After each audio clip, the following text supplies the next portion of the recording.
તો વાત કરીએ વડોદરાની, તો વડોદરા શહેરની રાજદીપ સોસાયટીમાં ફરી એકવાર ચોરો દ્વારા ચોરી કરવાનો પ્રયાસ કરવામાં આવ્યો છે કે જ્યાં મકાન નંબર B226માં એક દિવસ પહેલા વહેલી સવારે 5 વાગ્યાની આસપાસ ચોરી દ્વારા જે કહી શકાય ચોરો દ્વારા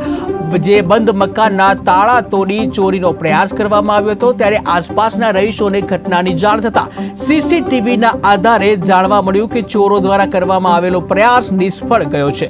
જ્યાં આ ઘટનાની જાણ પોલીસને કરાતા પોલીસ ઘટના સ્થળે દોડી આવી હતી, પરંતુ પોલીસ દ્વારા વધુ બીજા કોઈ પગલાં લેવામાં આવ્યા નથી અને વિસ્તારના રહીશો પોતાને અસુરક્ષિત મહેસૂસ કરાવતા મીડિયા સમક્ષ પોલીસ દ્વારા પેટ્રોલિંગની માંગ કરવામાં આવે તેવું જણાવી રહ્યા છે અને આવી નાની મોટી ચોરીમાં કોઈ અનિચ્છનીય બનાવ ન બને અને કોઈને જાનમાનની હાનિ ન થાય તે માટે રહીશો દ્વારા પોલીસને કડક પગલાં લેવાની માંગણી કરવામાં આવી છે।